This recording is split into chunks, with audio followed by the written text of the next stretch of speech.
So I don't know about you, but I am having endless conversations with people that feel that they have had it with this year.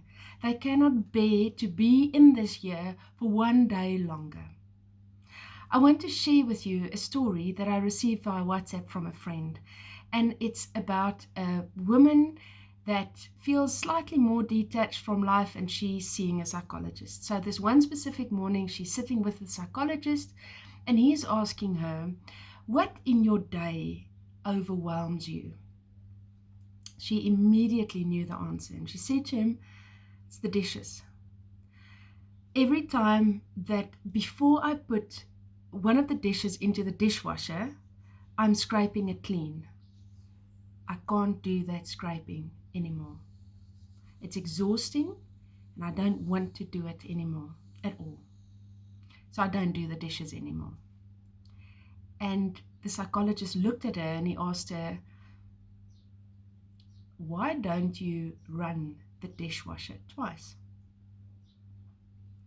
This to me is so profound because it talks to the rules that we have in our lives. It talks to the rules that we have created in our lives. Because our lives are full of rules that we made for ourselves, for our families, for our partners, and it's just these expectations. And they might not even serve a purpose anymore. And maybe if they do serve a purpose still, why don't we just consider to park them for a bit until we feel stronger?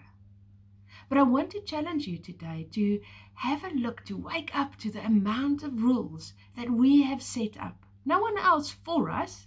We have set those rules up in our own lives.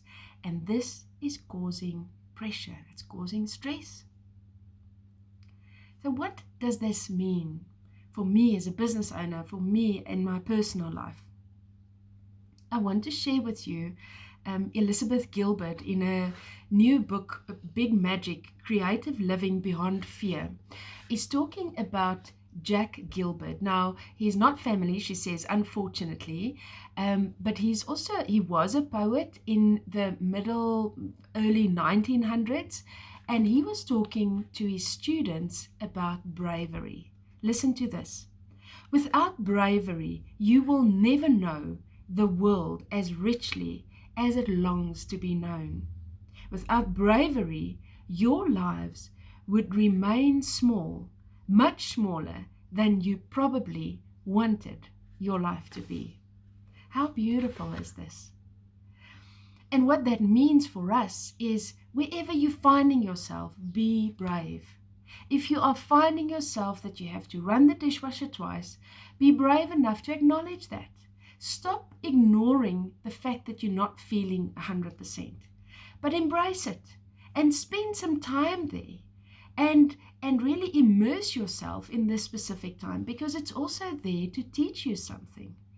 And also, while you're there, have a look at all your rules in the world and in your world, and have a look if they still serve you. So regardless of where you're finding yourself, whether you're finding yourself to be overwhelmed and not having a lot of energy, or if you're feeling that you are stronger and that you are going to end this year in a much stronger way, it's wonderful. Embrace where you're finding yourself. It's okay. And if you're not feeling your strongest, have enough grace with yourself and know that this too shall pass.